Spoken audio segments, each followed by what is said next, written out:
Bonjour à tous, c'est avec un grand plaisir que je vous présente aujourd'hui à deux psychanalystes très distingués de notre communauté psychanalytique qui vont avoir une conversation sur cette plateforme en ligne. Giulia Kristeva et Dominique Scarfone. Depuis le début de la pandémie, comme vous le savez, nous avons lancé une série de webinaires COVID-19.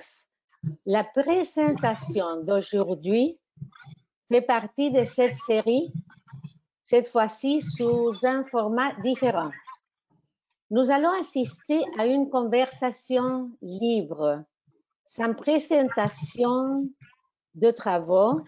Dans cette occasion, il n'y aura, pour cette modalité qui est neuve, pour cette occasion, il n'y aura pas le temps que pour quelques questions du public. Dans tous les cas, vous pouvez les écrire sur le côté droit du panneau destiné aux questions depuis le début du webinaire.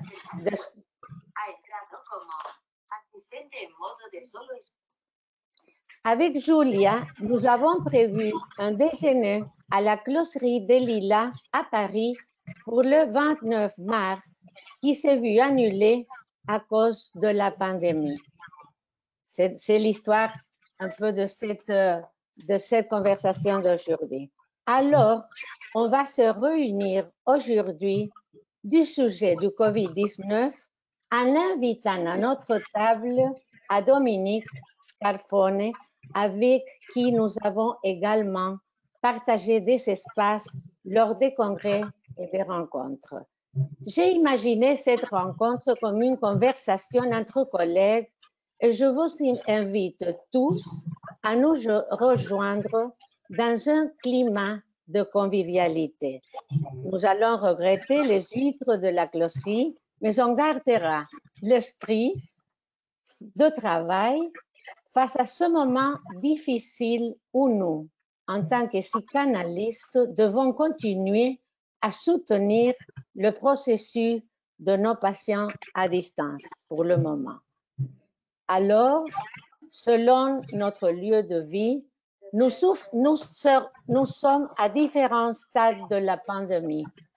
Maintenant, c'est le tour de l'Amérique latine d'avoir un grand nombre de cas. À Buenos Aires, nous sommes dans un isolement obligatoire depuis plus de 3 mois, tandis que d'autres pays commencent déjà à ouvrir ses activités et ses espaces de vie. Je crois que où vous habitez, c'est comme ça. Ici, c'est complètement différent, le stade de la pandémie. Il est important de réfléchir aux défis que cette énorme crise humanitaire nous a posés dans notre vie personnelle et professionnelle et vis-à-vis des questions fondamentales que nous sommes en train d'aborder dans le webinaire. Face à ce type de situation, nous voyons émerger des attitudes très positives telles que la solidarité et aussi négatives, telles que la discrimination, le racisme et différentes formes de violence. Je vais vous laisser avec nos invités parce que je suis sûre que vous avez beaucoup plus à nous dire sur ces sujets et sur d'autres. Avant de commencer votre échange, je vais vous présenter brièvement. Nous allons convenir qu'il s'agit d'une formalité, car cela pourrait occuper tout le temps de ce webinaire, tellement les antécédents de nos deux invités d'aujourd'hui seront trop longs à lire. Je tiens tout particulièrement à remercier Julia et Dominique d'avoir accepté de participer à cette nouvelle modalité. Alors, je vais lire, je vous vais lire. Matthew, please, if we could see the slides.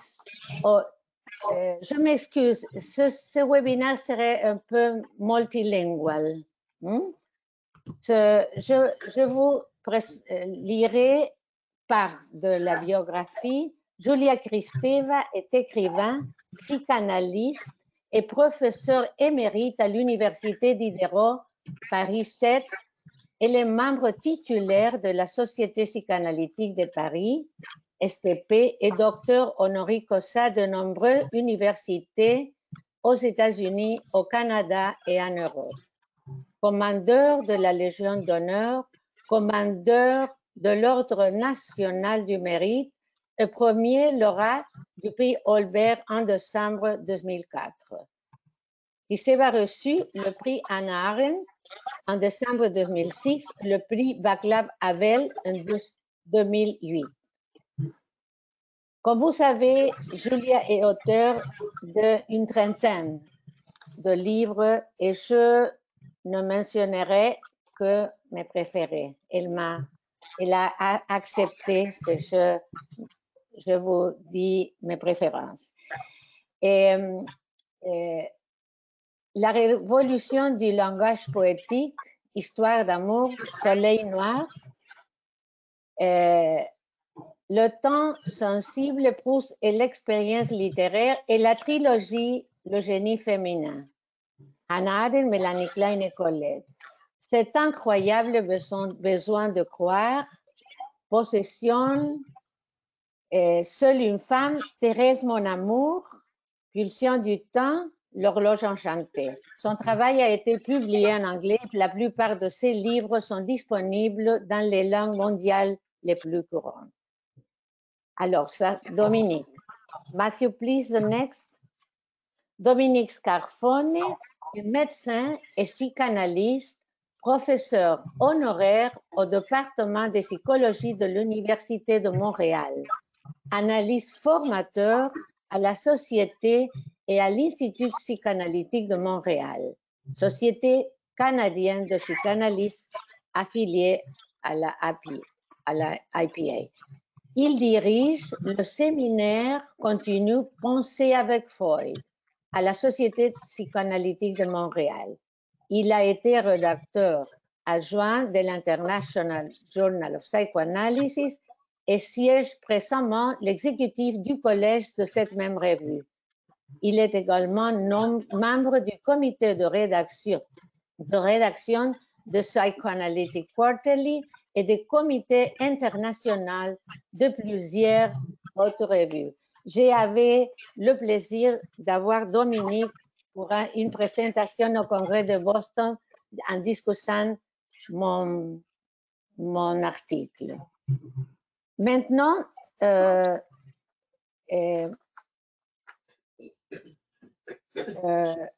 on commencera la conversation et je vous laisse avec de nombreux collègues qui vont faire part de la conversation.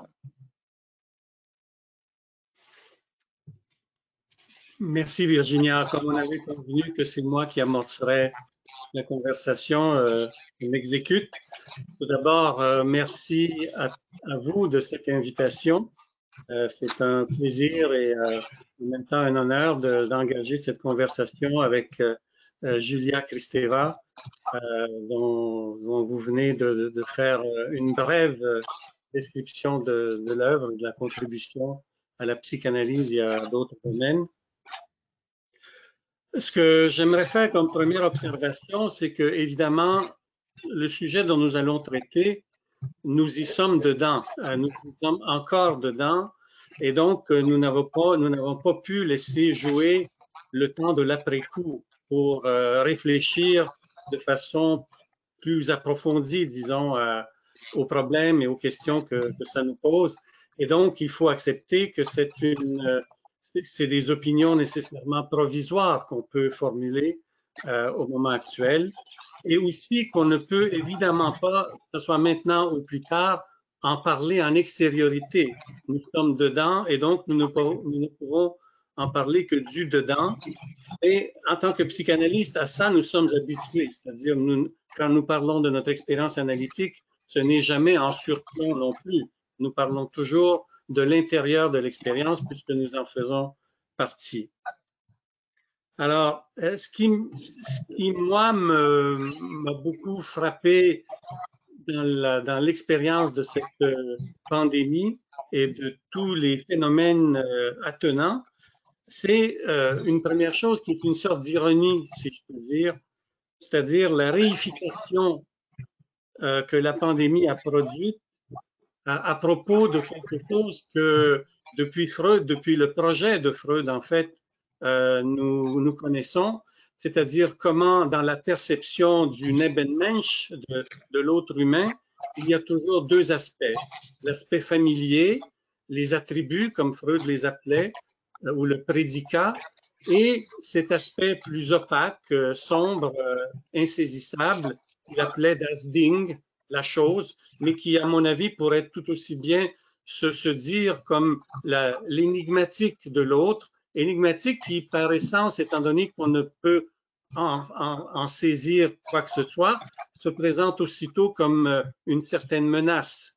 Or, le virus, me semble, a eu cette ironique capacité de faire en sorte que même les personnes autour de nous les plus familières, les plus amicales, nous sont tout à coup devenues potentiellement menaçantes et donc on fait émerger à la surface, je peux dire, cet aspect unheimlich, on pourrait dire. Le familier est devenu quelque chose d'étranger et surtout de menaçant. Or, cette réification de l'unheimlich me semble absolument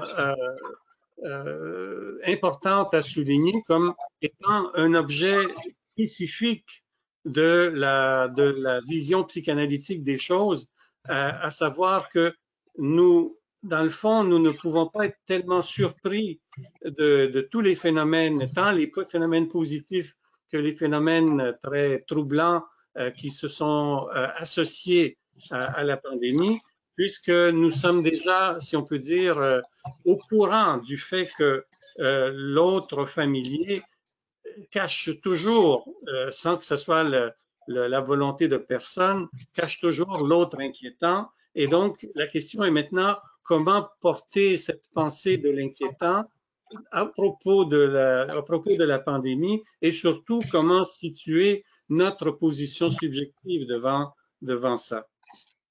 Alors, j'ai été particulièrement intéressé par le fait de voir que Julia avait déjà commencé à réfléchir au phénomène de la viralité, ce qu'elle a appelé la viralité, et qu'elle s'est questionnée sur les aspects de cette viralité, sur la vie psychique et notamment sur la question de la position de sujet, de la subjectivation par rapport aux effets de cette viralité.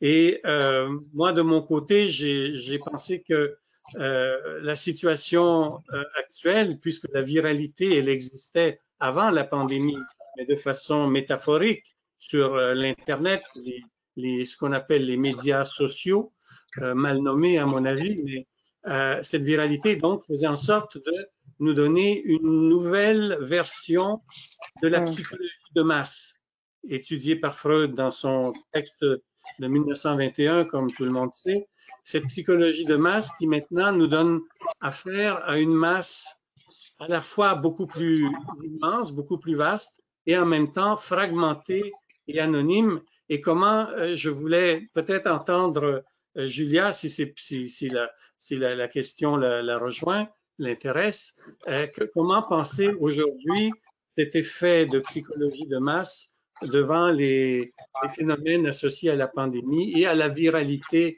en général. Voilà, pour amorcer la conversation. À vous, Julia. Merci, cher Dominique Scalfone, de vous jeter dans le bain et d'ouvrir cette conversation. Merci, Virginia, de nous avoir invités. Comme vous le savez, et comme vous venez de le dire, cette conversation déroge un peu à la formule qu'a le webinaire et nous essaierons d'être à la fois didactique, peut-être politique, peut-être théorique, mais surtout, comme le signalait Dominique, de ne pas survoler la situation, mais de parler à un analyste. Et je suis persuadée, quant à moi, que l'analyste ne parle comme analyste que dans la science.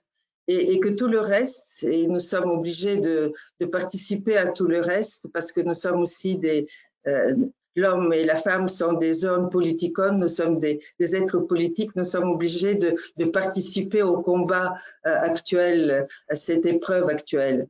J'étais sensible à ce que Dominique disait sur l'étrangeté, sur le Unheimlich, à quoi nous confronte la situation actuelle. Mais si vous permettez, Dominique, j'irai pour ma part un peu plus loin. Moi, je suis une étrangère et je suis très intégrée en France.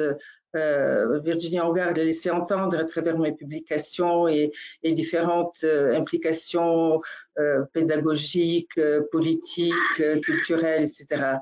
Mais dans la situation de la viralité, j'ai compris quelque chose que je savais déjà, mais qui m'a été révélé par mes patients et par cette espèce d'épreuve humaine que nous avons vécue. C'est-à-dire que je suis une survivante. Nous étions pendant cette période-là du confinement et encore actuellement dans cette variante du confinement qui est le déconfinement et qui nous confronte à d'autres circonstances, d'autres crises, nous sommes des survivants. Je le dis avec beaucoup d'intimité, pensant à mon expérience, mais aussi en pensant à mes analysants. Mon expérience, rassurez-vous, je ne vais pas vous la raconter, restons dans la conversation, mais néanmoins pudique. Je suis née 2 jours après la déclaration de la Deuxième Guerre mondiale et vous imaginez que dans ma Bulgarie natale, les choses n'étaient pas simples comme ailleurs dans le monde. Mais une enfance qui est frappée par cet état de guerre a toujours été, tout au long de mon adolescence aussi, qui était celle de la guerre froide, une survivance. Le fait de l'exil est aussi une survivance. Ce qui veut dire que l'état non seulement d'étrangeté, mais de menace de la vie, que la vie n'est pas certaine, qu'il peut y avoir des camps de concentration, il peut y avoir des exclusions qui vous mettent à mort, qui vous empêchent de penser, qui vous empêchent de vivre. Tout ça m'a souvent habité et j'ai essayé de le dire dans mon engagement comme psychanalyste, de l'entendre aussi chez mes patients et aussi de l'écrire. Alors, j'étais très, pas surprise, mais rassurée en préparant notre conversation et en lisant Malaise dans la civilisation par une phrase de Freud dont chacun sait qu'il était un homme un peu triste, pulsion de mort, Freud secoué par l'existence tragique, etc. Et je vais vous lire comment il formule ce que c'est qu'une société. Il nous dit, je vais donner une brève formule pour l'évolution de la civilisation. Et il entend par civilisation non pas une création culturelle ou ethnique, mais l'humanité elle-même, l'hominisation, le fait de l'humain. C'est, je le cite, le combat de l'espèce humaine pour la vie. La civilisation, c'est le combat de l'espèce humaine pour la vie. Cette lutte est, somme toute, le contenu essentiel de la vie. Se battre pour la vie, eh bien, c'est quelque chose qui nous a sauté à la figure avec un moment extrêmement significatif de ce 21e siècle que nous vivons, où la viralité, et je reviendrai sur ce que vous disiez à la fin, Dominique, est devenue non pas quelque chose qui nous tombe de l'extérieur, en raison de l'hyperconnexion ou du développement orageux et outrancier de néocapitalisme et de la consommation et de menaces sur la Terre. Cette viralité nous est venue de l'intérieur. L'agent pathogène est en nous. Je vais peut-être dire quelques mots sur cette notion de viralité que nous employons. Il y a encore quelques mois, dans notre monde anté-Covid, le virus, disséminé évidemment par l'informatique, était devenu une métaphore universelle. Je l'employais moi-même aussi. Je disais viral et j'entendais l'accélération de la communication, la contagion précipitée, l'inflammation, la séduction foudroyante et après l'explosion et la mise à mort de soi-même et de l'environnement. Et nous avons eu plusieurs expériences de ce type. Les réseaux sociaux sont viraux parce qu'ils attirent, ils nous séduisent, et puis ils nous blâment, ils nous détruisent. Les gilets jaunes étaient viraux parce qu'ils ont révélé des désirs innommés, ils nous ont entraînés à les suivre, puis ils ont cassé Paris avec les Black Blocs. Et je n'oublie pas le président Trump dans les tweets viraux démantèlent ce qui reste de la globalisation multilatérale, etc., etc. Or, maintenant, nous savons que cette planète que nous habitons, depuis très longtemps, bien avant nous, était habitée par des virus et compte tenu des différentes activités que nous avons, ces virus maintenant deviennent de plus en plus menaçants et cette menace est incertaine.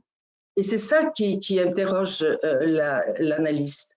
Le combat pour la viralité contre la viralité et en même temps l'incertitude dans laquelle se trouve le temps politique, le temps de la science et que nous devons contenir, mais non seulement contenir, mais nous conduire avec nos patients à nous réinventer, à rebondir. Autrement dit, les agents pathogènes n'étant plus extérieurs, ils résident dans le tissu génétique des humains. Nous accusons les scientifiques et les politiques d'être incertains, mais c'est l'abyssale incertitude des frontières entre la vie et la mort qui nous apparaît. Et ceci va continuer. Le virus n'est pas fini, celui-ci qui nous intéresse, d'autres vont apparaître. Et notre engagement est comment nous préparer à vivre avec ces menaces présentes à l'intérieur de notre corps et avec lesquelles nous avons cohabité depuis des millénaires. Alors cela suppose que la psychanalyse elle-même se réinvente. Et moi, je voudrais que nous essayions de charpenter notre conversation en nous orientant, si vous voulez bien, Dominique, vers deux pistes. D'abord, quels sont les symptômes, les particularités de cette survivance que nos patients nous ont montrées dans notre clinique? Qu'est-ce que vous a frappé? Et je vous dirai de mon côté, qu'est-ce que j'ai retenu de cette expérience clinique de manière très concrète pour que nous soyons justement dans le concret et non pas dans l'abstraction et dans l'objectalisation de la vie psychique, mais dans sa vivacité en face de la mortalité. Et ensuite, et par conséquent, est-ce que le cadre analytique est interpellé à se réinventer aussi? Et comment? Oui, merci d'ouvrir ces deux pistes. La première me semble pointer vers un fait qui est peut-être pas spécifique à la situation actuelle, mais que la situation actuelle a certainement amplifié. C'est-à-dire que dans les situations d'incertitude, comme vous l'avez nommé, il y a une espèce de réflexe vers des choix qui deviennent binaires, qui deviennent un ou bien, et donc une espèce d'intolérance qu'on voit émerger face à l'ambiguïté.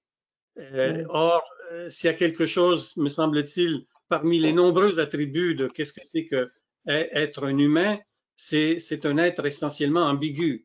c'est un être essentiellement flou dans sa propre définition, puisque toujours en devenir, toujours en train de se recomposer, de se reformuler sa propre identité, sa propre théorie de lui-même, cet humain.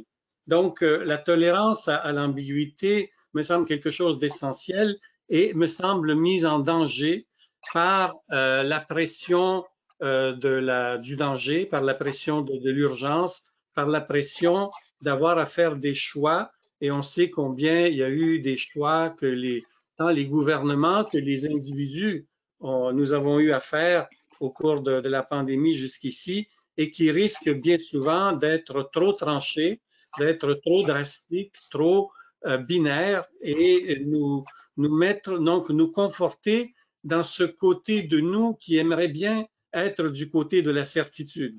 Or, on sait que la certitude, elle est très, très dangereuse, dans le sens que la certitude, me semble-t-il, est plus particulière à une expérience psychotique des choses qu'à l'expérience ordinaire, disons. Et que la question de l'incertitude est un des premiers graves problèmes que nous pose la pandémie.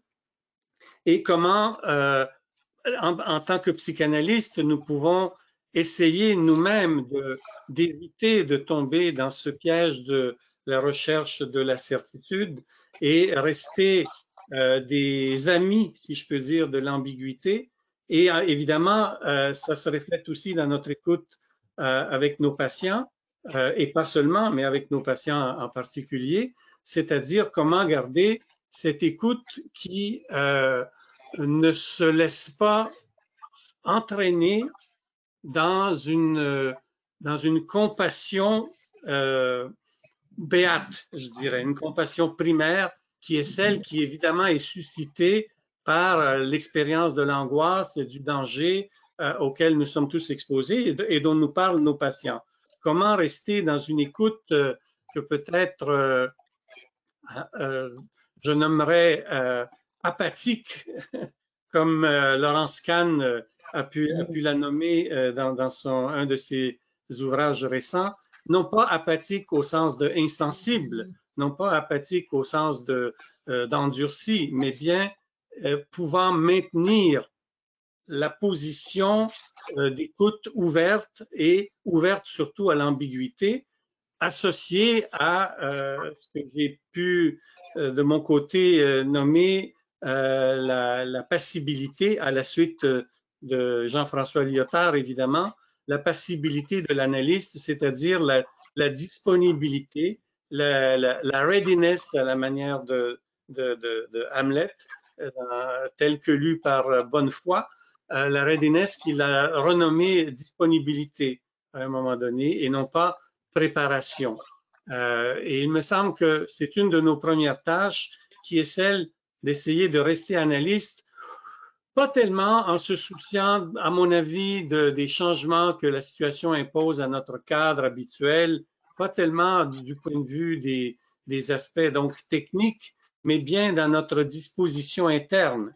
Parce que, comme vous le disiez très bien, la viralité, elle part de l'intérieur et que nous pouvons être tentés, vu les circonstances exceptionnelles, à laisser dériver, à laisser à la dérive, je dirais même, nos principes dans l'écoute psychanalytique et donc verser du côté de ce qui, sous le nom d'une certaine compassion, d'une certaine empathie, pourrait en fait réactiver de façon sournoise en nous le côté séducteur, le côté inhérent à la séance psychanalytique, le côté séducteur du dispositif analytique, mais qui serait à ce moment-ci on laisserait la bride sur le cou à cet animal séducteur de la séance analytique. Je reviendrai sur votre deuxième piste, bien que je l'ai un peu abordée indirectement. Oui. Je suis contente de vous entendre parler de cette notion de readiness que vous avez employée dans un de vos textes que j'ai lu avec beaucoup de plaisir et qui reprend une phrase de Hamlet, readiness is all. La disponibilité, si on peut prendre cette traduction, mais il y en a d'autres, c'est tout. Et si vous vous souvenez bien, ce à quoi Hamlet est ready, est prêt, est disponible, c'est la mort. C'est la mort qui l'entoure, qui est dans l'humanité, mais que lui aussi ne refuse pas. Il est agent et victime. On retrouve l'ambiguïté dont vous parlez. Mais finalement, Shakespeare entend sa voix et la pièce se termine avec l'idée qu'il faut garder la voix, c'est-à-dire le message, le sens, et continuer à interpréter cette readiness, cette disponibilité.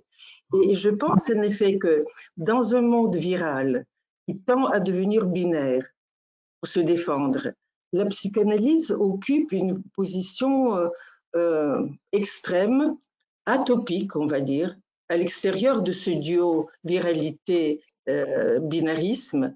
Et je crois que nous aurons beaucoup de comment dire, à la fois de courage, de travail et de mérite, si on arrive à garder cette place que Freud nous a confiée avec cette idée que le combat, c'est le combat pour la vie. Alors, est-ce que ça demande une sorte de distance ou de l'empathie? Moi, je dirais de manière dialectique les deux. Et j'étais absolument frappée par je n'emploierai pas le terme de compassion, mais la proximité que demande la session analytique, fût-elle en téléséance ou en présentiel. Lorsque vous avez des gens qui vous parlent par téléphone ou en venant et qui sont masqués, qui sont avec des gels, qui ont des proches qui sont au bord de la mort et qui vivent avec cette menace de mort. Cela suppose un travail sur soi qui ne doit pas rester dans la distance seulement. Il pourrait reprendre la distance après avoir, je force le mot, épousé le désastre, le trauma. Il nous pose des traumas. Et ces traumas, si l'analyste ne les entend pas, vous avez le discours macropolitique des mesures, des statistiques, l'économie et le centre de l'humain qui a été révélé par cette épreuve, c'est-à-dire l'humain dans sa singularité, vous le ratez, vous psychanalystes, nous psychanalystes. Donc soyons d'abord à la hauteur du trauma. Et pour ça, il faut se donner à fond. Il ne faut pas écouter avec l'aube de son oreille. Il faut écouter avec l'ensemble de ses chairs. Je me souviens quand je me préparais pour être analyste, de Musan disait « Nous analysons quel est l'organe de l'analyste, ce sont ses zones érogènes. » Oui, mais ça ne suffit pas. L'analyste analyse avec toutes ses chairs. Et si on ne les met pas à l'écoute de ce que nous raconte le patient, il n'y a qu'à faire de la diplomatie ou de l'humanitaire ou de la pharmacie. Mais la vocation analytique est cette coprésence au trauma. Et sans ça, nous ne sommes pas à la hauteur du phénomène. Moi, je vous demandais quel type, mais vous nous direz dans la suite de notre conversation, quel type de phénomènes psychiques nous ont frappés pendant cette période. Évidemment, nous entendons tout, mais il y a un bruit. Ce qui m'a frappé, moi, si je dois résumer quelques-uns des patients qui m'ont parlé, c'est la solitude. Est-ce que vous entendez des bruits? Moi, j'entends quelque chose. Il y avait un écho, mais je crois que... On va faire attention. On va faire attention. Oui, c'est la solitude, mais qui est une solitude déjà préparée par la situation pré-virale. C'est la solitude de l'internaute qui se croyait connecté, mais qui était isolé. il ne suffit pas d'être connecté pour ne pas être isolé. Et c'est cette solitude, se retrouvant dans le cadre familial où d'autres isolations apparaissent, est devenue extrêmement toxique. C'est la mousse de l'effondrement psychique qui devient toxique et qui essaye d'exploser sous une forme qui brise les cadres du collectif dans lequel on est.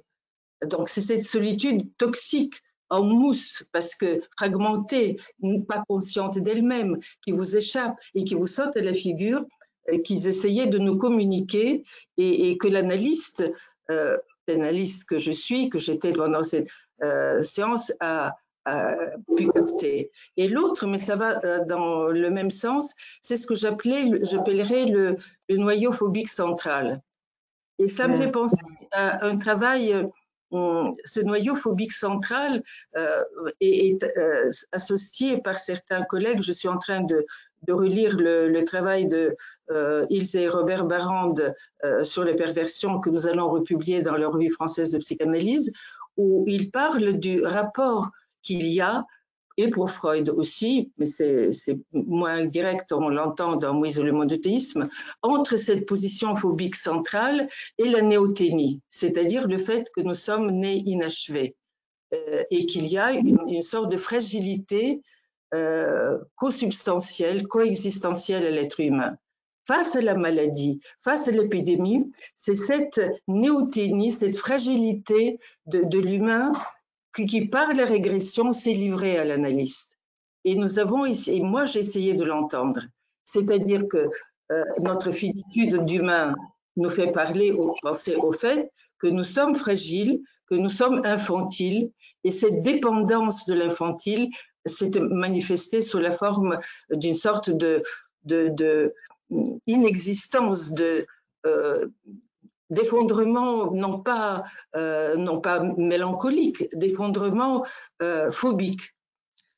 Et je pense qu'on va aborder à partir de là peut-être ce que notre clinique a eu de particulier, à savoir d'écouter au téléphone, de ne pas voir et de ne pas recevoir, mais d'écouter ceux qui, étant dans une solitude explosive ou dans une phobie de désintégration, ont quand même accepté de nous parler. Moi, j'avais l'impression, avec le téléphone à côté auprès du patient, soit sur un lit, soit sur une chaise, et moi l'écoutant sur le mien, de ne pas avoir un objet,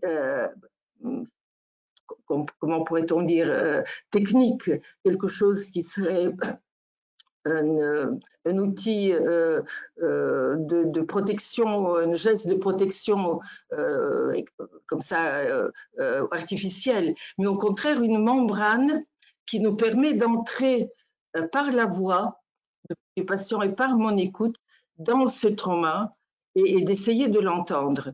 Et une phrase de Proust m'avait frappé, que je ne comprenais pas très bien puisque j'ai beaucoup travaillé sur son œuvre, mais en écoutant ces patients parlant de leur solitude, de leur désintégration et exhibant ce noyau phobique, il parle de craquement organique des boiseries, le craquement organique des boiseries de la parole. La parole craque et dans les intonations, dans les néologismes, dans l'inexactitude, on entend l'impossibilité d'être, un craquement de l'identité elle-même qui se cherche. Par rapport à ça, vous avez raison de dire, il ne faut surtout pas se laisser séduire, cajoler et essayer de réparer. Il faudrait trouver un son, une interprétation ou pas, savoir tout simplement parfois l'accueillir, mais c'est cette place qui me paraît essentielle à maintenir dans des états de crise. Et oui, bon, est-ce que vous ne parlez pas en fait de l'ambiguïté même de la position de l'analyste, à savoir que bien sûr la situation actuelle qui est tout à fait nouvelle, qui est tout à fait inédite, bien sûr elle ouvre des dimensions qui d'ordinaire restent en arrière-plan, et toute cette question de vous dites trauma. Bon, je ne sais pas si on dirait trauma dans l'expérience de mes patients, mais en tout cas, certainement une reconfiguration, bien sûr, des problématiques. Et je pense que la disponibilité ou la passibilité dont je parle fait tout à fait appel à ce que vous avez très bien nommé, le fait d'écouter avec sa chair. Et vous avez d'ailleurs parlé aussi de la chair des mots. Et il me semble que ça, c'est important, cette incarnation de l'expérience analytique qui n'est pas une expérience abstraite au sens banal du terme, comme on a tendance à l'imaginer, ou intellectuelle. Mais en même temps, il me semble que la situation actuelle nous expose au risque de se dire à situation exceptionnelle, laissons filer les choses. Il me semble que tout analyste que l'on soit, on peut être trop tenté d'oublier. Je donne un exemple. Un patient qui s'inquiète à chaque séance de ma santé. Est-ce que vous avez été exposé au virus? Bon, bien sûr, c'est sa propre empathie à mon égard et c'est le besoin qu'il a que je reste en santé pour pouvoir continuer à l'écouter.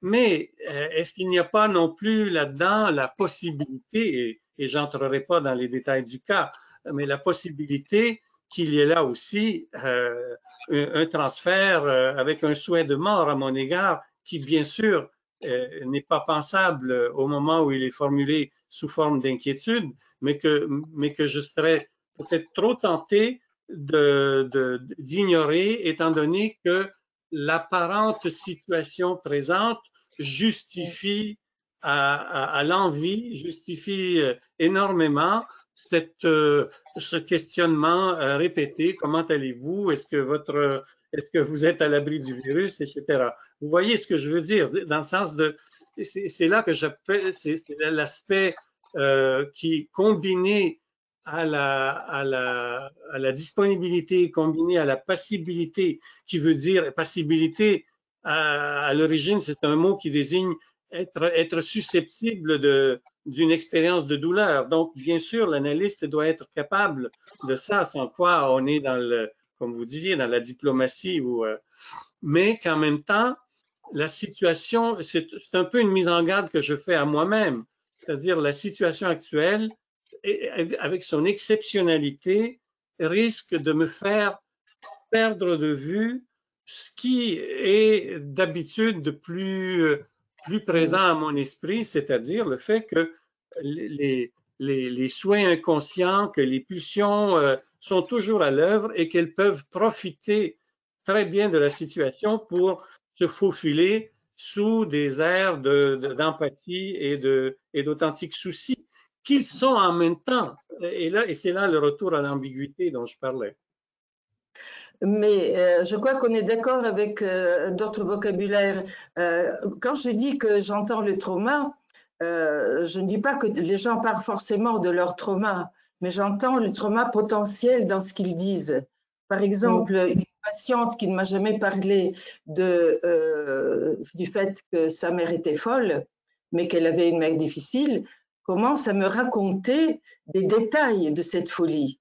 Et le fait de me le déposer est une manière de me charger de cette folie.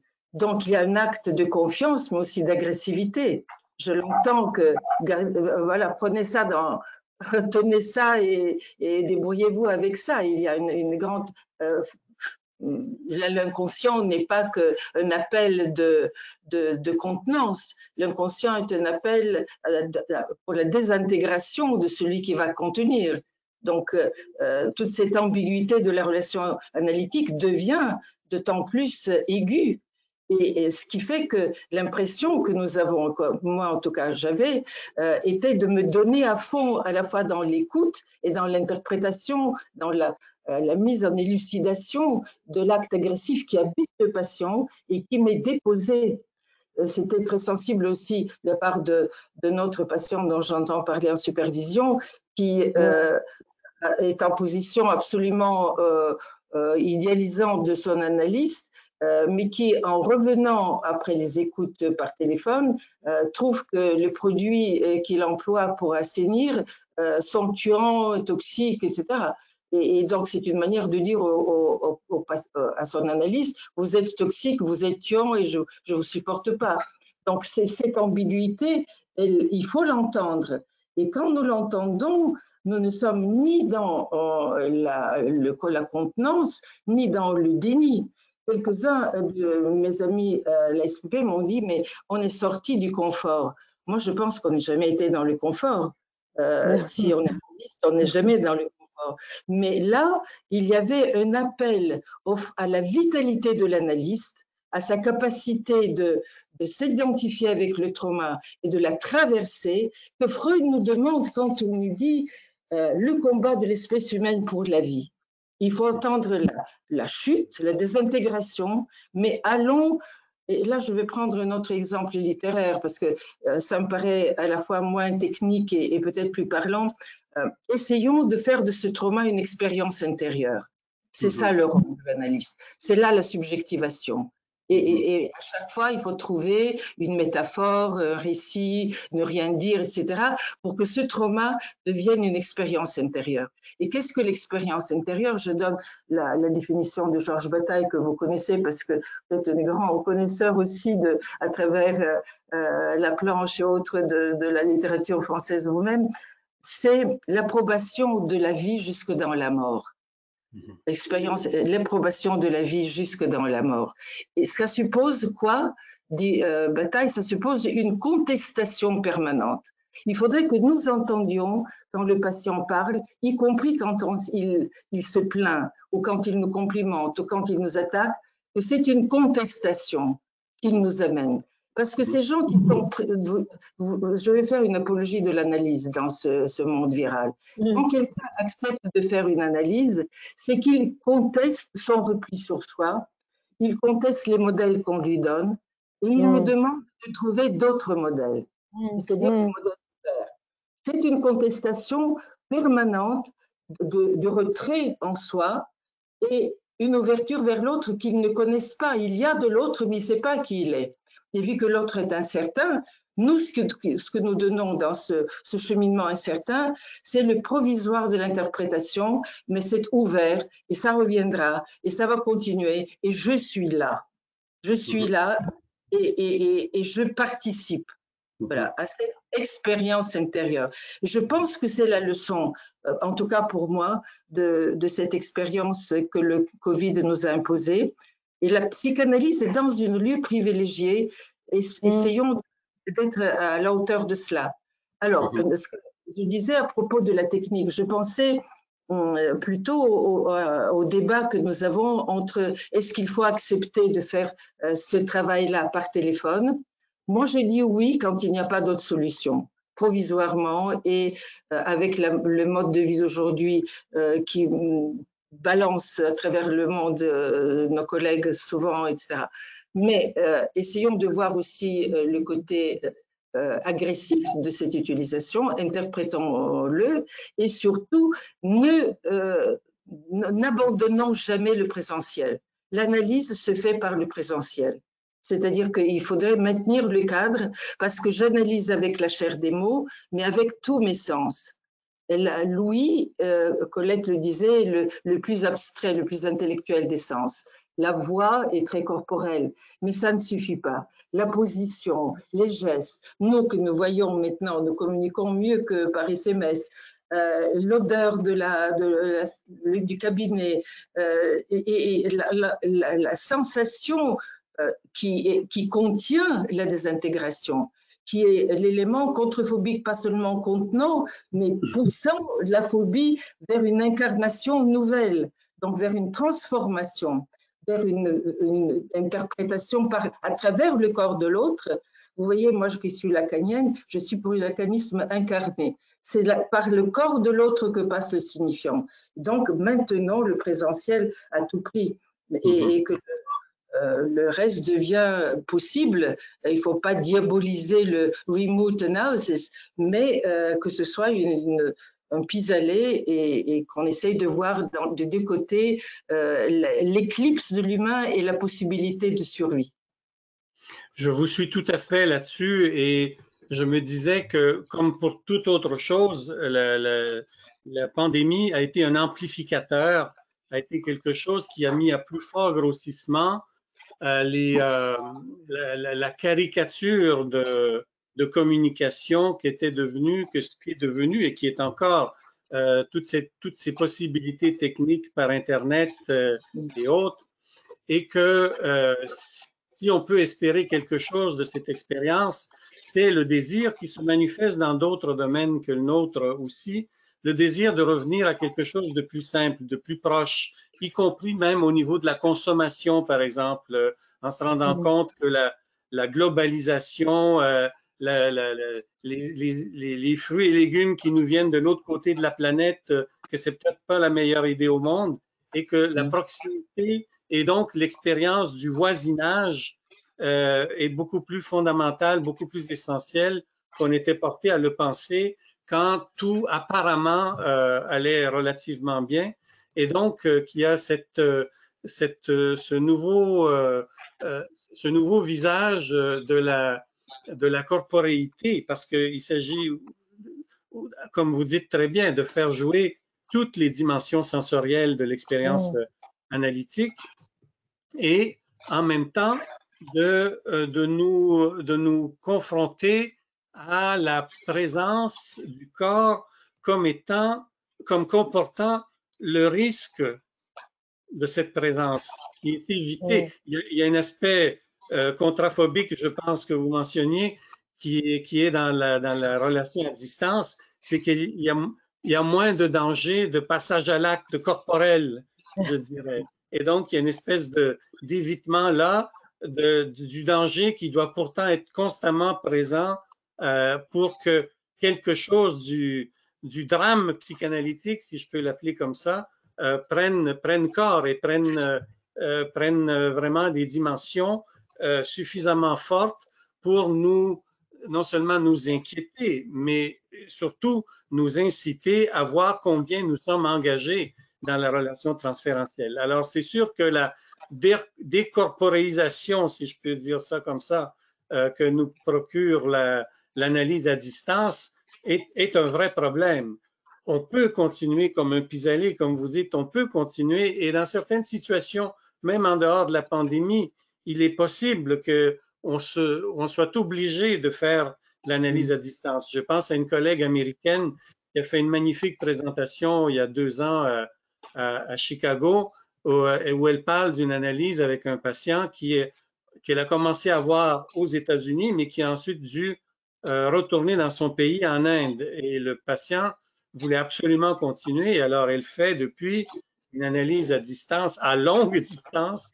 Le patient revient de temps en temps aux États-Unis et la rencontre, mais essentiellement, ça se passe à cette distance. Et pourtant, il semble bien y avoir quelque chose d'un processus analytique qui se déroule tout à fait bien.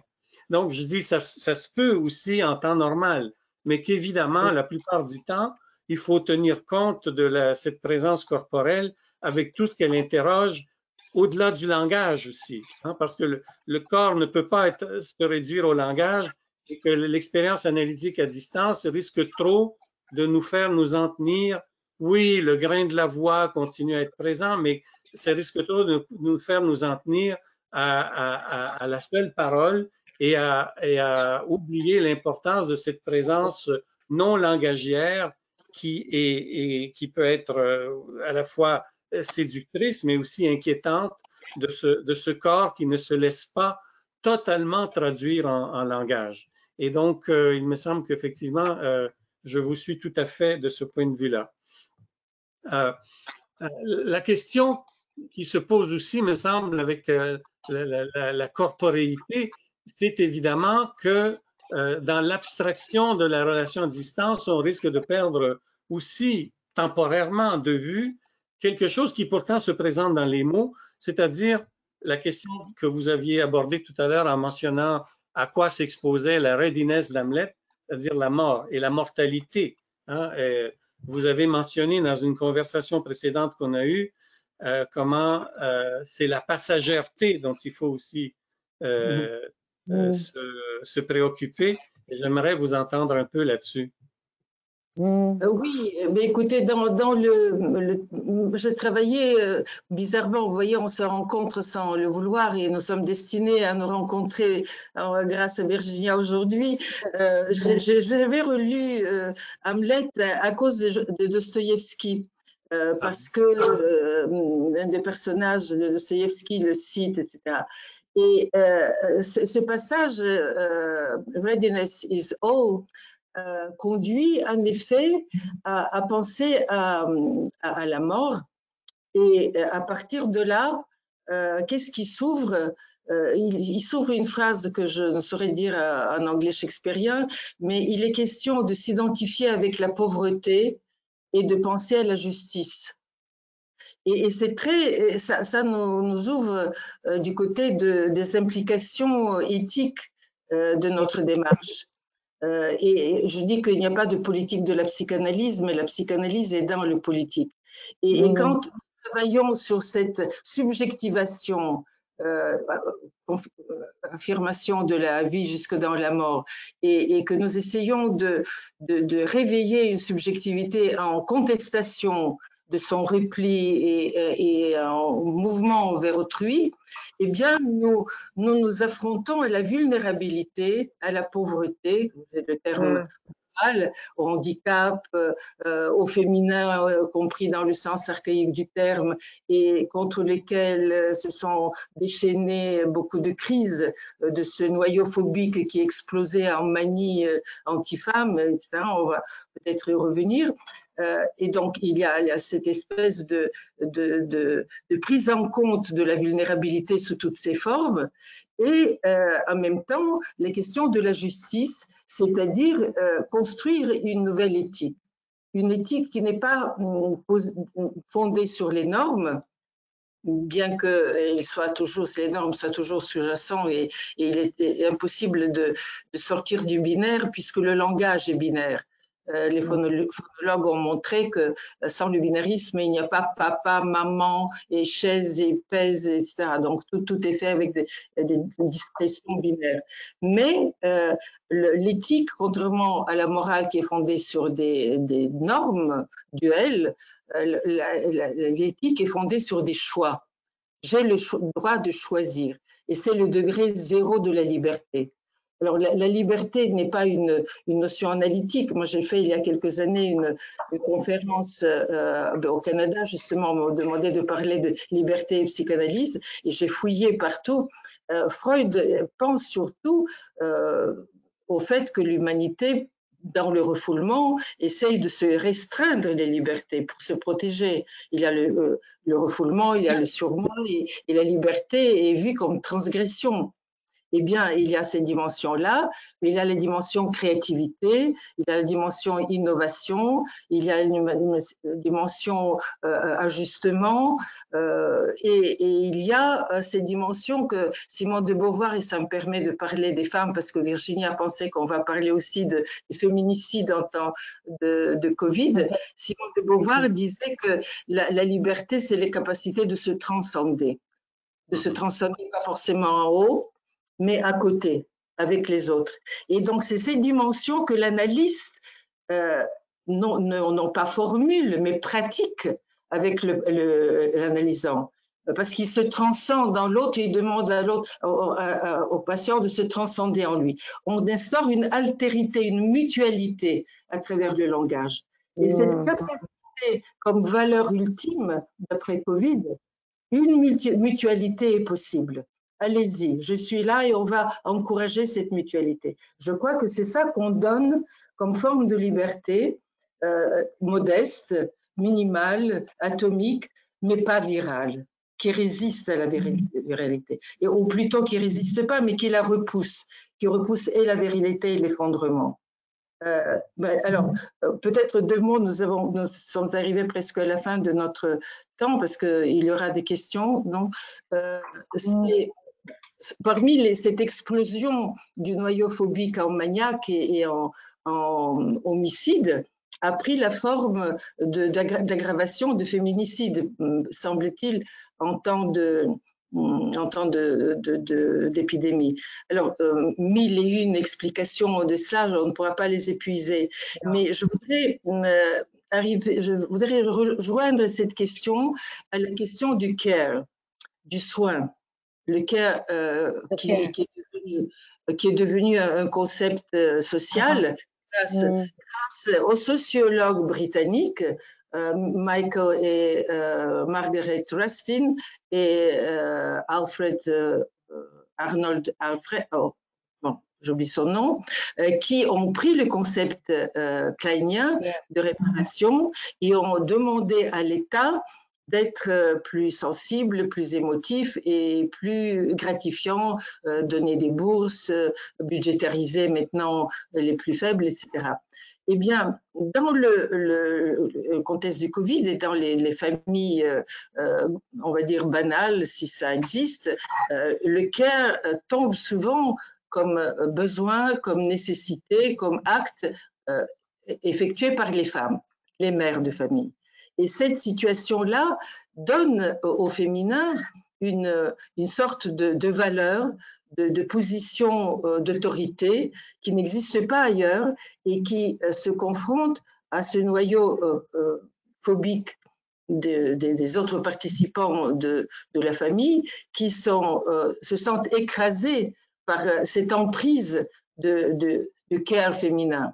Il y avait des réactions contrephobiques de ce type au niveau social en France quand l'État se met à soutenir les syndicats ou telle autre organisation et on disait que l'État devient the big mother. C'était une espèce de peur des ténors médiatiques contre un État trop maternel. Eh bien, la puissance du féminin, moi je pense, c'est pour dire que le féminicide ne renvoie pas pour moi à une faiblesse, à une soumission des femmes ou à quelque chose qui serait perçu comme leur castration, qui renvoie à la castration de l'homme. Il y a de ça aussi, mais c'est finalement dominé aujourd'hui par la capacité des femmes de faire face au désastre, de s'affranchir de la domination et d'aider les autres. Dans cette position de care, on leur confère une place d'autorité qui est insupportable par le traumatisme. Et donc, provoque ce type de réaction. Un grand travail de rééducation, d'éducation, de pédagogie, d'accompagnement des garçons depuis l'école, depuis la maternelle, pour sortir du monde binaire et parler au moins de la bisexualité psychique des uns et des autres, pour envoyer au dernier Freud, sans parler de nouveaux travaux sur le genre, etc. C'est encore un champ qui s'ouvre qui est un des bénéfices, pourrait-on dire, à travers de tout mal sort bien, à travers ce désastre qu'est le féminicide. Je me suis aventuré à penser à propos de cette augmentation de la violence domestique et des féminicides, à faire une analogie avec ce que décrivait Freud dans les premières pages de son texte sur le narcissisme, c'est-à-dire quand il y a un désinvestissement de la réalité extérieure, qu'il y a une rentrée de libido dans le sujet et que cette libido demande des tâches pour lesquelles le sujet n'est pas prêt et donc ça se traduit dans le cas que donne Freud, c'est dans la psychose, c'est-à-dire dans soit la mégalomanie ou l'hypocondrie de l'expérience de rupture psychotique, mais sans parler de psychose. Est-ce qu'on pourrait pas dire que cette soudaine rupture avec les investissements venant du monde extérieur et qui font qu'il y a tout un repli sur le domestique, qu'il y a une quantité d'énergie qui vient amplifier des problèmes déjà existants, bien sûr, et qui vient donc donner une issue dans l'agir, dans le passage à l'acte violent, parce qu'il y a une difficulté, et ça rejoint peut-être une question qu'on a à peine effleurée tout à l'heure, qui est celle de comment subjectiver une expérience aussi aussi dérangeante que celle de cette rupture sociale qu'a amené la pandémie, comment l'élaborer psychiquement et comment cette difficulté d'élaboration psychique vient amplifier les problèmes déjà existants au sein du couple, par exemple, et donner lieu à une plus grande probabilité de passage à l'acte violent bien sûr, quand les prédispositions sont déjà là, couplées aux 1001 autres facteurs auxquels vous avez fait allusion, évidemment, ça serait trop simpliste d'expliquer par ce seul facteur, mais au niveau métapsychologique, il me semble qu'on peut comprendre aussi cette non-disponibilité des individus à absorber et à élaborer une quantité de libido devenue disponible du fait de la rupture avec les engagements sociaux préalables, que ce soit au travail, dans les amitiés, dans les activités à l'extérieur de la maison, quelles qu'elles soient, etc. Oui, on a déjà signalé, et même les autorités, le gouvernement le fait, la distanciation sociale, le fait de s'extraire du champ social a aggravé les maladies mentales, dit-on, quand on s'occupe de santé mentale. Parce que justement, les dérivations, les canaux qui prennent des libidos à travers telle ou telle activité, ne serait-ce que la promenade ou les voisins ou aller jouer au golf ou à la pétanque, enfin, sans parler du travail, ceci n'existant plus, l'accumulation de la libido explose des terrains déjà fragiles. Et notamment, je tiens à cette histoire d'inachèvement humain et de noyaux phobiques qui me paraissent être radicaux et qui se recouvrent d'autres notions freudiennes comme la castration, l'abandon, la passagèreté aussi, la peur de la mort, etc. Mais comme par hasard, c'est la violence sur les femmes qui devient le symptôme. Donc le féminin étant le seul agent social, parce que c'est elle qui va faire les courses, l'alimentation c'est plutôt les femmes qui... Bon, maintenant ces choses s'équilibrent, mais dans les domaines classiques de l'humanité, c'est le rôle de maintenir le lien social et l'alimentation revient à la femme.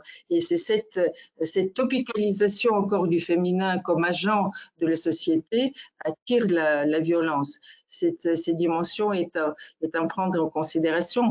Et je crois que il faut... La prise en compte de la fragilisation de l'humain par l'épidémie n'est pas assez prise en considération. Et je crois que c'est le rôle de la psychanalyse de le faire entendre. J'ai entendu par hasard par des amis qui sont liés à cette dimension de l'actualité, c'est-à-dire la recherche de vaccins. Parmi un des grands spécialistes de l'épidémiologie et de la microbiologie, qui est un monsieur d'origine belge créé aux États-Unis, qui s'appelle Peter Piot, qui a été directeur de ONU-SIDA, donc il a travaillé beaucoup contre le sida, qui était co-découvreur de l'Ebola, a eu lui-même le virus, et de manière très grave. Et il a écrit un texte disponible sur Internet où il parle de l'état entre vie et mort que comportent les séquences de virus. Et parce qu'il est peut-être concerné, parce qu'il connaît combien le virus est vivant encore et nous menace, combien ce qu'on appelle virus, comme disait François Jacob, on ne sait pas si c'est un concept, une molécule ou un organisme. Toutes ces incertitudes le conduisent à dire, et c'est rare parmi les gens de la santé qui ont une place politique, il faut s'occuper des humains et faire un accompagnement personnalisé des individus qui sont menacés de tout le monde. Et donc, c'est un homme comme ça que la présidente de l'Europe, Ursula von der Leyen, a choisi comme conseiller.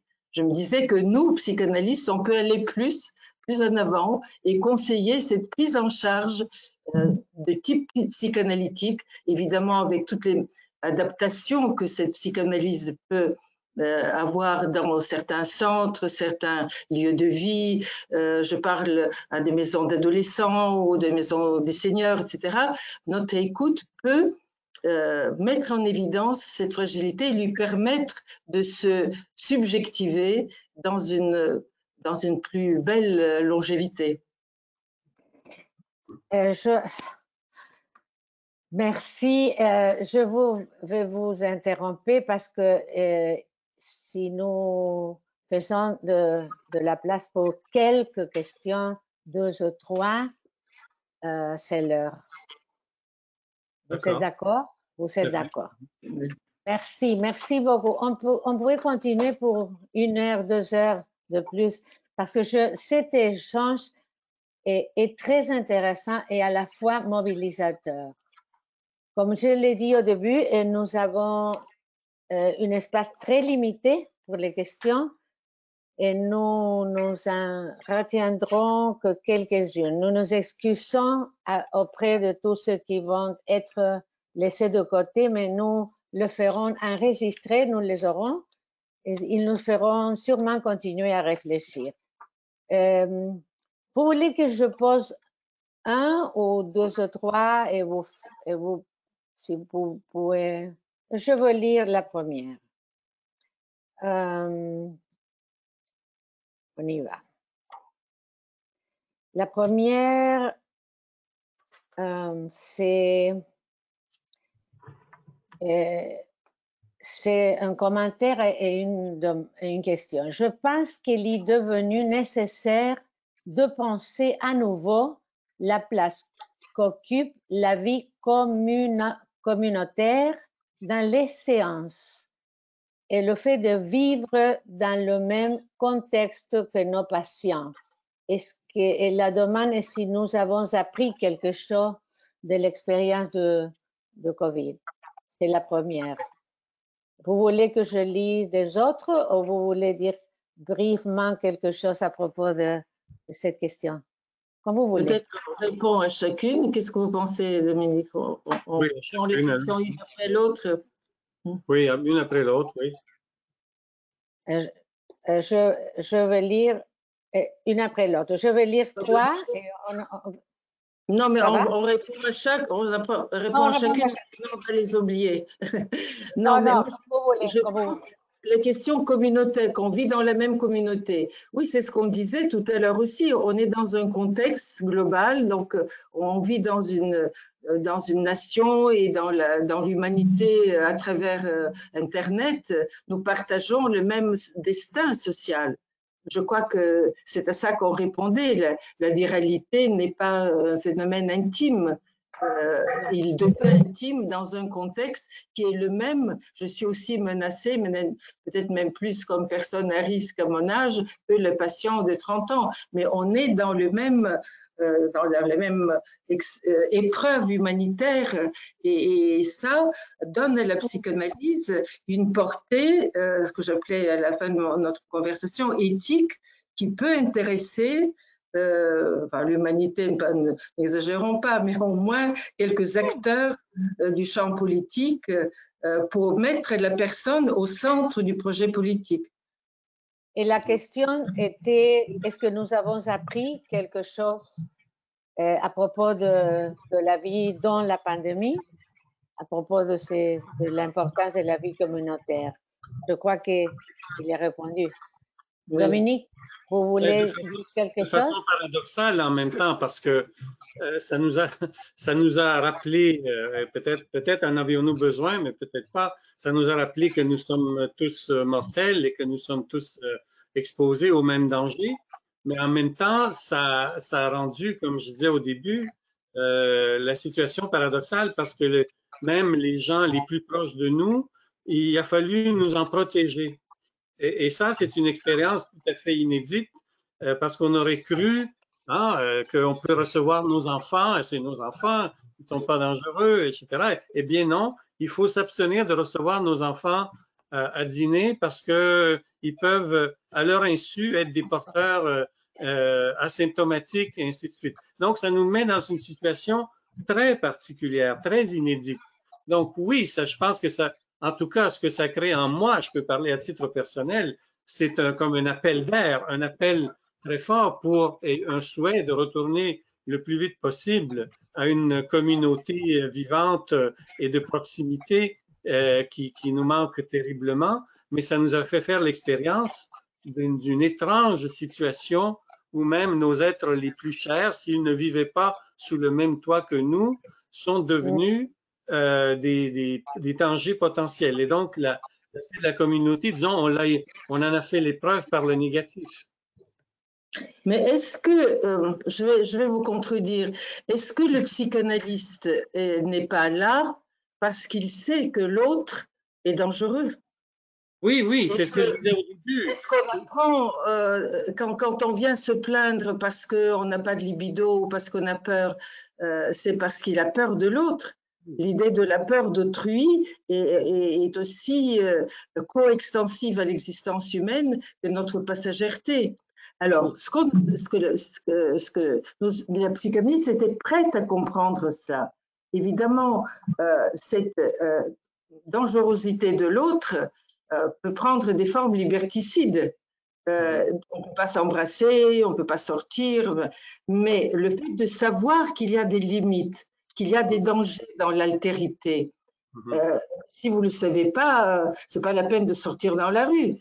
Et puis, ce n'est pas la peine de faire une psychanalyse. Seulement, il faudrait dans la subjectivation, le processus optimal que l'analyse doit apporter, pouvoir vivre avec ses limites, les accepter, les moduler, les étaler dans le temps, et que les civilisations ne se fixent pas sur des héritages du passé. On vit comme ça et on s'embrasse et on vit autrement mais qu'ils arrivent à s'adapter de la manière la moins morbide et la moins liberticide.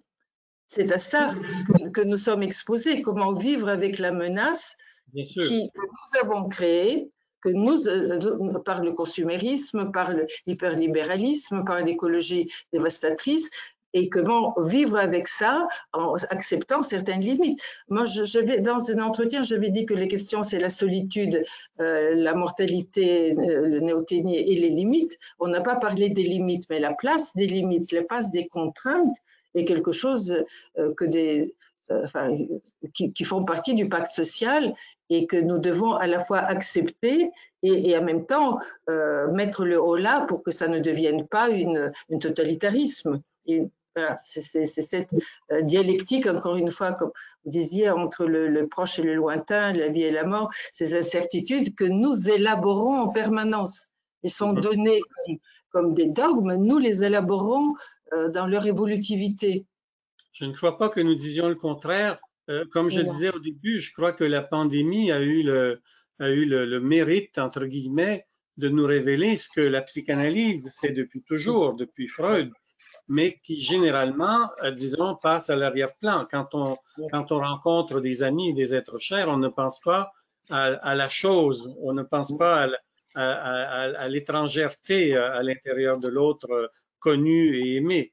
Mais que cette fois-ci, nous avons été brutalement exposés à cette expérience que oui, l'autre pourrait matériellement être dangereux pour nous et que ça, c'est inédit et je crois que c'est une source de terreur et d'anxiété, d'angoisse. Et de créativité. Je ne peux pas l'embrasser, mais nous pouvons faire autre chose.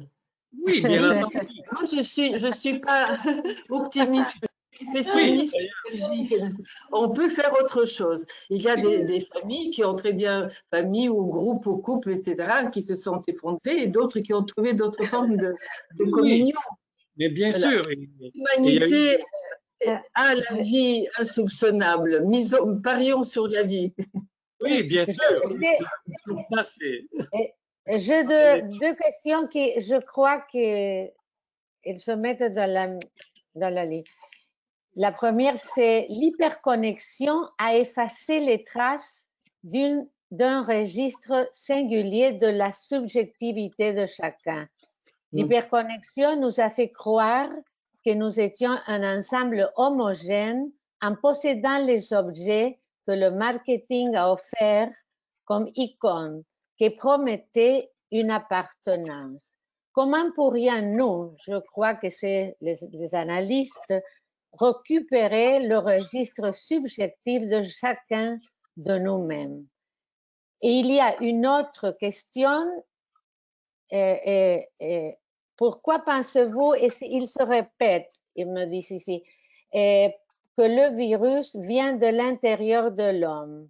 Je crois que c'est à propos de quelque chose que Julie avait dit au début de la conversation. C'est une question et j'ai une autre 5 minutes. Oui, il y a beaucoup de questions dans celle-ci. D'abord, c'est vrai que c'est ce qu'on a dit tous les deux de différentes façons, que l'intercommunication, l'hyperconnexion avec tous les bénéfices que ça nous apporte de rapidité, de communication avec la mémoire du passé, ouverture de nouvelles possibilités techniques, etc., à écraser l'espace intérieur.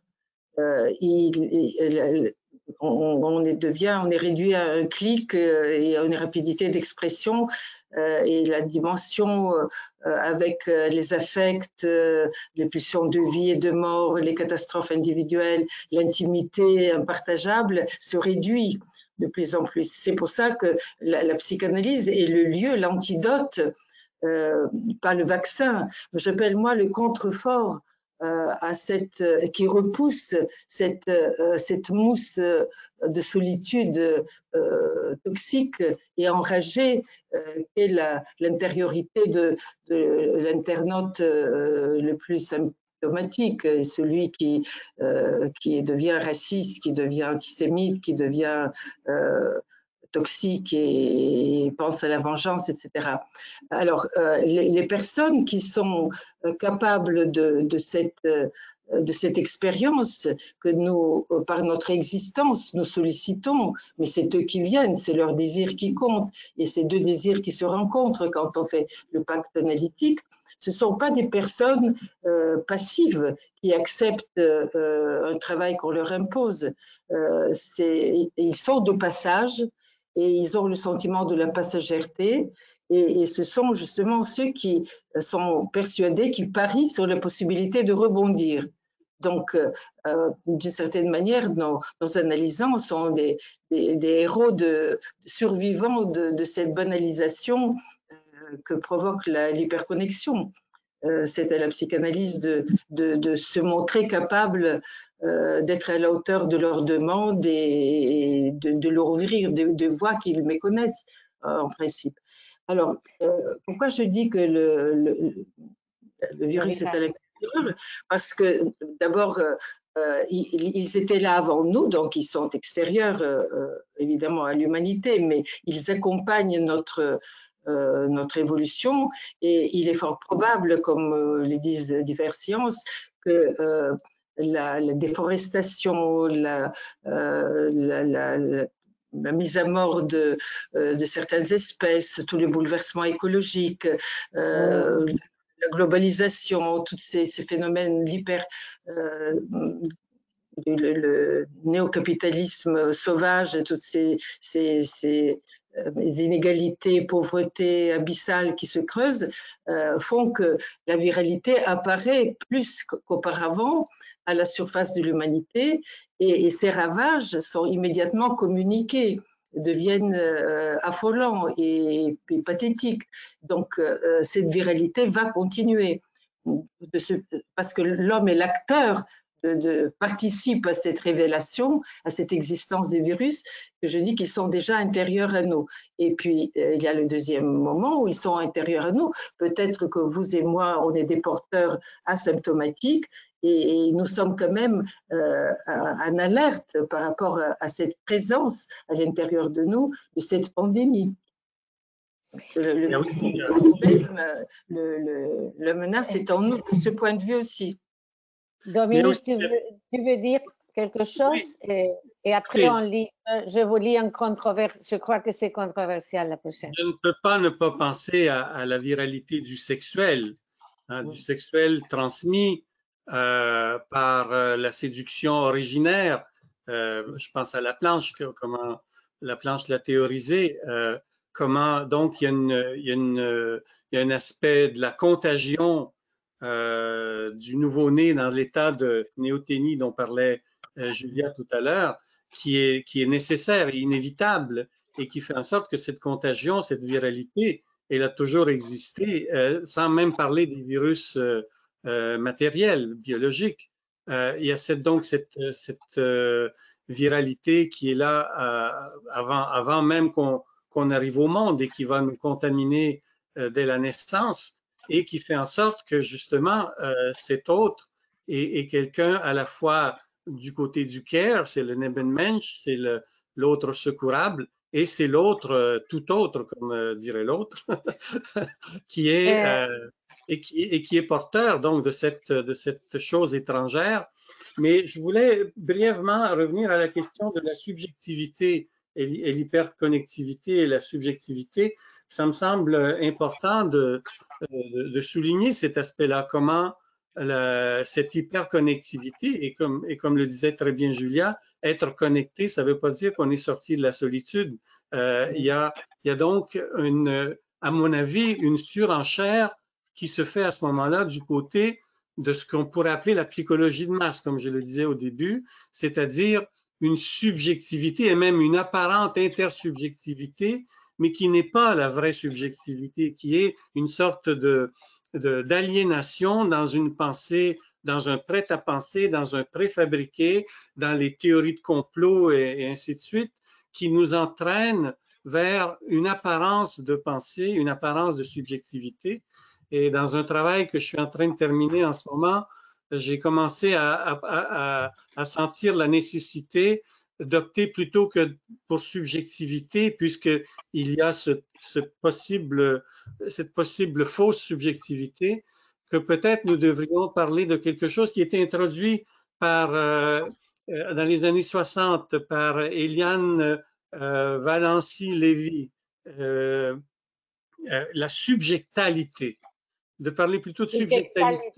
Subjectalité, c'est Viviane Chetrivatine en Israël qui a repris ce concept-là dans ses écrits et je trouve ça très intéressant comme idée, non pas pour introduire de force un nouveau concept, on ne manque pas de concept, mais juste pour faire bien la différence entre une subjectivité qui peut être facilement piratée du côté de la psychologie de masse comme une intersubjectivité, mais qui est de l'ordre comme disait Freud, beaucoup plus du lien érotique que de la pensée et de l'épreuve de réalité, pour parler plutôt d'une subjectalité qui serait l'émergence très provisoire et fugitive d'une vraie position du sujet, quitte à ce qu'elle s'évapore aussitôt, mais qui au moins nous donne un instant, même fugace, d'une position qui est strictement notre position. Pourquoi j'insiste là-dessus, c'est qu'il faut se demander à la suite de la pandémie, qu'est-ce qui va s'inscrire de façon durable dans le monde, dans la société. Il me semble qu'on peut espérer que ce soit les institutions qui prennent acte de tout ce qui s'est passé et qu'il y ait quelque chose qui se reconstruise, mais différemment de ce que c'était avant. Ça, c'est au niveau collectif, mais qu'au niveau individuel, c'est peut-être une plus grande excusez que j'emploie le même mot, disponibilité à laisser émerger une position subjectale, aussi provisoire et fugitive et fragile soit-elle, mais qui résiste à la séduction de la pensée de masse, à la séduction de la massification de la pensée qui s'exerce par l'hyperconnectivité. Merci. Je lirai, on prendra 5 minutes de plus parce qu'on est, mais on continue, on voudrait continuer et je crois que ces questions viennent d'une discussion qui a commencé au début de la pandémie et à propos je crois que c'est à propos de cette discussion. Que pensez-vous de l'affirmation de Giorgio Agamben que la pandémie serait serait l'abolition de l'autre. Je crois que c'est de l'abolition et la pandémie et l'abolition serait l'abolition de l'autre. Il y a un écho. Oui. L'abolition de l'autre. C'est une discussion que j'ai lue. Bon, non, je ne voudrais pas reprendre cela parce que je comprends, je n'ai pas connu le texte d'Agamben et je ne sais pas ce que ça veut dire. Peut-être est-ce que c'est lié à la question de la subjectivation, justement. Et puisqu'il n'y a de subjectivation que s'il y a de l'autre, moi je suis très réticente, ou en tout cas prudente quant au subjectal et autres termes qui tournent autour de la subjectivation et qui la réduisent à un état statique et passif. Moi, ces formes dont on parle, c'est de l'égotisme qui s'intègre sans aucun travail de subjectivation, justement, sans expérience intérieure. Le monde que Freud nous lègue, avec ses différents étages, et puis ça a été, les modèles varient à travers Klein et Winnicott et Bion, etc. Mais on a cette complexité de la vie intérieure qui se perd avec des notions comme subjectale, etc. Je suis pas d'accord. C'est parce que quelque chose qui n'est pas. C'est parce que Eliane Lévy-Valency dans les années 60, c'est parce qu'elle écrit. C'est parce qu'elle écrit. Non, mais je ne dis pas que je parle pas de son travail, mais du terme lui-même qui est en compétition quelque part, qui est avec la subjectivation et qui donne une alternative qui risque à induire un homme nouveau qui serait l'homme de la. C'est pas du tout. Bon, mais écoute, il y a une question comme ça. Moi, je ne suis pas d'accord avec la séduction qui serait virale. La séduction, on a pu, quand on travaille sur le maternel précoce, on peut y voir à la fois une reliance qui permet à la personne d'exister et une abjection qui est une contraste, une violence permanente. Mais c'est constructif de la subjectivation, justement. Heureusement qu'on n'est pas d'accord sur tout. Voilà.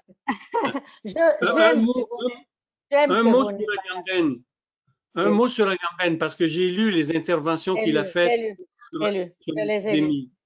Et moi, j'aime bien Agamben, mais là, je crois qu'il était complètement, tout à fait en dehors du champ, je dirais.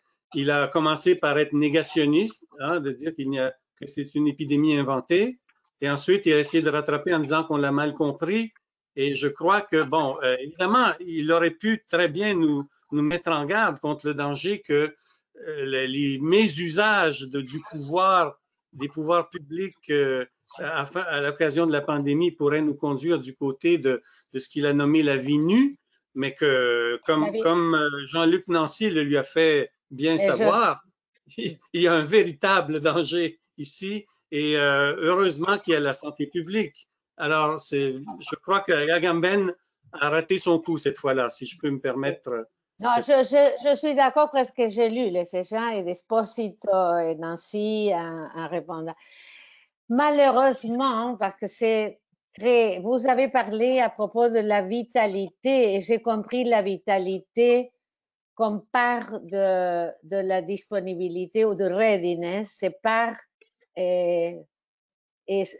la notion de la mortalité avec la vitalité tout ensemble. C'est ce que j'ai compris.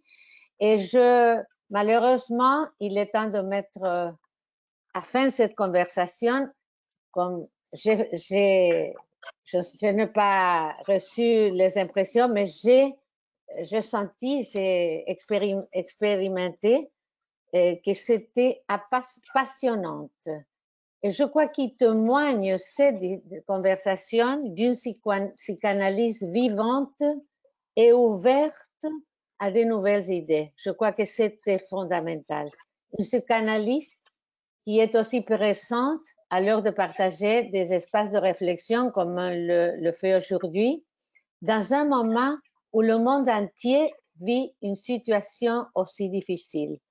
Encore merci à nos chers collègues et amis Julia et Dominique pour vos readiness. Je veux utiliser ce mot et je crois qu'on va voir une annoncement à propos du prochain séminaire. Matthew, if you could,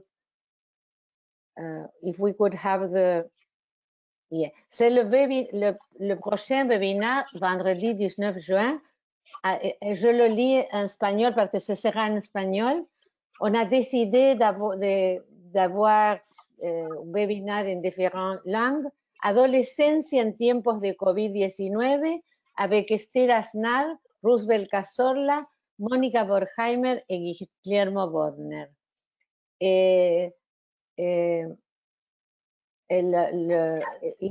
On a une autre seulement pour le voir parce qu'on n'a pas le temps. Je crois, Matthew, if you could show the last one. Et je suis très contente parce qu'on a choisi l'infantile, ses multiples dimensions pour le sujet pour le prochain congrès à Vancouver. Et vous avez parlé de l'infantile. C'est une très bonne manière de commencer à penser à écrire. Et une autre fois, merci pour être aussi tellement généreuse avec nous. Merci beaucoup. Merci à vous de nous avoir invités et d'avoir organisé cette rencontre qui doit se continuer. Oui, tout à fait. Il va continuer. Merci. Il va continuer. Au revoir. Et merci à toute l'audience, les participants, les assistants. Merci. Merci.